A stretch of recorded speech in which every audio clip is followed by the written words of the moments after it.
안녕하십니까. 뉴스 속 날씨 윤유라입니다. 온난화로 인해 남극의 빙하가 녹고 또 기상이변이 일어나는 등 지구가 몸살을 앓고 있습니다. 특히 최근에는 중국발 스모그에 의한 대기오염 문제가 심각해지면서 탄소 줄이기 운동이 한창인데요. 친환경적이고 또 에너지 절감형의 녹색 교통이 지지를 받으면서 자동차 중심에서 철도로 교통 패러다임의 전환을 통해 이산화탄소 배출을 줄이려는 시도도 하고 있습니다. 오늘은 차세대 녹색교통으로 주목을 받고 있는 자기부상열차에 대해서 알아보도록 하겠습니다. YTN 사이언스 양혜영 기자 나와 계십니다. 안녕하세요. 네, 안녕하세요. 자, 올해 상반기에 저는 가장 큰 날씨 이슈 몇 가지를 좀 꼽아봐라 하면은 뭐 중국발 스모그로 인한 미세먼지 농도, 초미세먼지 농도가 높아졌던 점, 그런 점들을 좀 꼽고 싶은데요. 자, 그런데 의외로 또 국내에서 배출된 대기오염 물질이 오히려 조금 줄었다라는 연구 결과가 나왔다고요? 네, 맞습니다. 이 국립환경과학원이 지난 2011년에 대기량을 조사를 해봤습니다. 네. 이 대기오염 물질 배출량을 조사해 보니까 전체 오염 배출량이 전년도인 2010년에 비해서 0.5%가 줄어든 것으로 나타났습니다. 하지만 전체 배출량이 물론 줄었을 뿐 미세먼지를 포함해서 공장이나 제조 공정 과정에서 발생하는 대기오염 물질은 오히려 조금 늘었는데요. 이 전체 줄어든 0.5%를 좀 보면요. 배출량이 줄어든 결정적 요인으로 자동차를 꼽고 있습니다. 네. 이 전체 자동차의 주행 거리가 우리나라 기준으로 봤을 때 64억 킬로미터나 줄어들었기 때문이라고 합니다. 하지만 자동차는 여전히 대기오염의 주범 물질을 배출하고 있습니다. 이 미세먼지의 48%, 또 질소산화물의 51%가 자동차를 통해서 배출되고 있기 때문입니다. 네. 또한 우리나라는 운송 부분에 있어서 이 온실가스 배출량이 7.3%로 세계에서 가장 높고요. 이산화탄소 발생량 역시 교통이 20%를 차지하는 등 높은 편에 속합니다. 하지만 이제 뭐 대부분의 사람들이 수도권에 또 몰려 있고 또 그런 대도시의 교통량을 줄인다는 것 자체가 좀 쉽지는 않을 것 같은데요. 그래서 최근에 주목받고 있는 게 탄소를 배출하지 않는 친환경 녹색 교통이라고요? 네, 그렇습니다. 이 친환경 녹색 교통이라고 하면요. 에너지 소비량과 이 온실가스 배출량을 최소화한 교통 체계를 말하고 있습니다. 이 탄소 배출이 적은 자전거, 기차, 지하철, 버스와 같은 대중교통이 이 대표적인 녹색 교통에 포함되고요. 네. 화석 연료를 사용하지 않는 전기 자동차나 철도 역시 또 하나의 녹색 교통으로 주목받고 있습니다. 이 킬로미터당 온실가스 배출량을 비교를 해보면요. 자동차 한 대가 이 배출하는 양은 철도의 5배, 또 버스의 7배나 된다고 합니다. 와. 이 때문에 서울에서 부산까지 이동할 때 만약에 자동차가 아니라 기차를 타고 간다면 이 소나무 11그루를 심는 셈이 된다고 합니다. 네. 우리나라는 유럽에 비해서 철도 이용률이 크지 않은 게 문제인데요. 2004년 KTX가 개통하면서 이용객이 좀 많이 늘기는 했지만 유럽이나 일본에 비하면 아주 적은 수준입니다. 지난 2010년부터 국가교통정책을 도로 중심에서 철도로 바꾸는 녹색교통을 현재 실천하고 있습니다. 기존에 있는 경전철이나 엠버스 같은 이 차세대 친환경 녹색교통이 있는데 거기에 또 하나 주목받고 있는 게 바로 자기부상 열차입니다.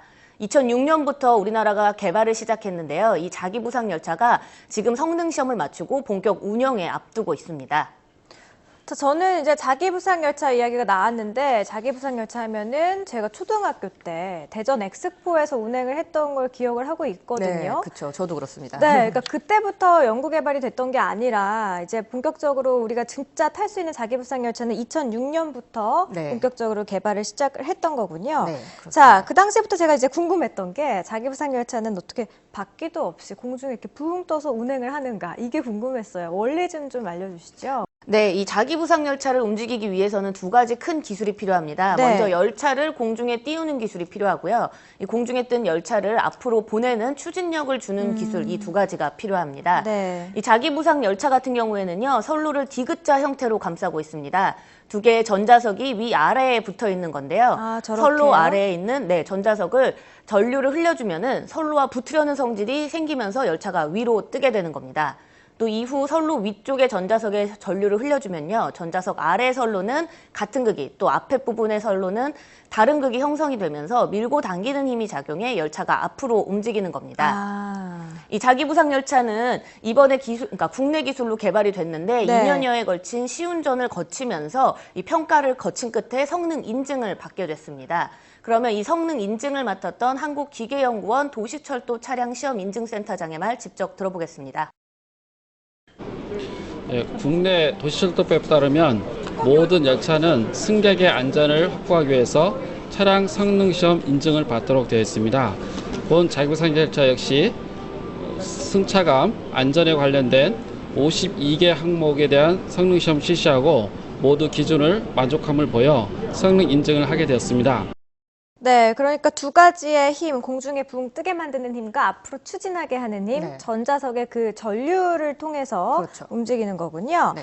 자, 그런데 우리 양 기자가 지난주에 성능을 마친 자기부상 열차 직접 또 타보셨다고 네, 그렇습니다. 들었습니다. 순수 국내 기술로 제작된 자기부상 열차, 어떤 특징을 갖고 있을지 궁금합니다. 네, 이번에 개발한 자기부상 열차 총 4대가 운행을 준비 중입니다. 네. 이 바퀴 없이 선로와 약 8mm 정도 뜬 상태로 운전하게 되는데요. 이 선로와 마찰이 없기 때문에 운행 중 소음이 굉장히 적었습니다. 네. 실제로 실내 내부에서 측정을 해보니 65데시벨 정도 이하로 나타나고 있어서 일반 지하철의 80%에 불과했습니다. 또 운행 중에는 최고 시속 약 80km까지 운전을 할 수 있는데요. 이 열차 안에서 진동도 거의 느껴지지 않았습니다. 또 이번에 개발한 자기부상 열차는 인천공항과 영종도 신도시를 오가게 되는데요. 이 선로가 공중에 붕 떠 있지만 이 시야를 가리는 방음벽 같은 게 없기 때문에 주변 경관을 즐기기에 굉장히 좋았습니다. 또 사무실이나 아파트와 같은 개인 공간들이 밀집된 지역을 지날 때는 열차 창문이 자동으로 불투명해졌습니다. 이런 기술들이 적용됨으로써 이 개인 사생활까지 보장을 할 수 있었는데요. 그럼 자기부상 열차를 직접 제작한 업체 전문가의 말 들어보겠습니다. 전기로 부상을 하기 때문에 굉장히 환경적으로 좋은 차고요. 그 다음에 승차감이 굉장히 우수합니다. 레일에 우리가 보통 흘러가는 휠이라고 부르는 거에 그런 게 없고 마모가 없어서 유지 보수에 굉장히 저렴한 비용으로 할 수 있습니다.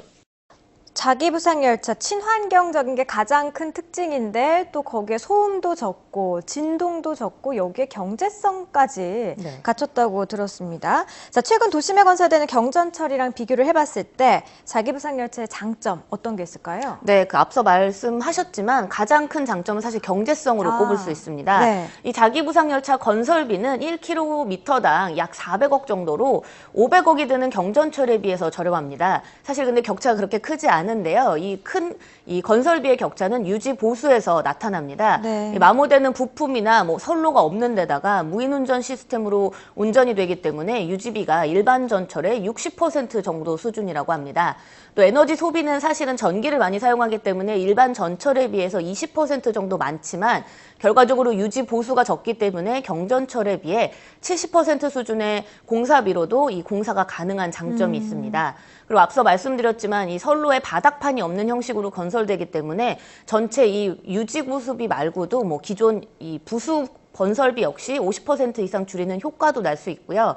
또 이 바닥면이 없기 때문에 햇빛이 도로까지 그대로 통과시키는 등의 친환경적인 면도 갖고 있습니다. 네. 자, 그렇다면 이번에 개발된 자기부상 열차는 앞으로 어떤 계획들 갖고 있을까요? 네, 현재 이 자기부상 열차가 운행하는 구간은요, 인천공항에서 용류역까지 6개역 6.1km입니다. 네. 이 오는 7월부터 본격적으로 운행이 된다면 이 우리나라는 일본 나고야에 이어서 세계 두 번째로 도시형 자기부상 열차의 상업 운전을 시작하는 나라가 되는 겁니다. 이 현재 자기부상 열차는 대전 도시철도 2호선 기종으로도 선정이 돼서요. 오는 2020년에 또 상업 운전을 또다시 준비하고 있고요. 앞으로의 상업화 가능성이 그래서 크게 열려 있는 상태입니다. 또한 러시아나 인도네시아 국제공항 등에서도 이 도시형 자기부상 열차 도입을 생각하고 있기 때문에 기술 수출로도 연결될 전망입니다. 네, 양혜영 기자와 함께 자기부상 열차에 대해서 알아봤습니다. 고맙습니다. 이산화탄소를 배출하지 않고 소음과 먼지도 없는 자기부상 열차. 정말 차세대 녹색교통의 선두주자가 될 것으로 예상이 됩니다. 세계 각국도 철도 산업에 투자를 늘리고 있는 가운데 국내 기술로 개발한 도시형 자기부상 열차가 새로운 성장 동력이 될 수 있길 기대를 해봅니다. 뉴스 속 날씨 오늘 준비한 이야기 여기까지입니다. 시청해주신 여러분 고맙습니다.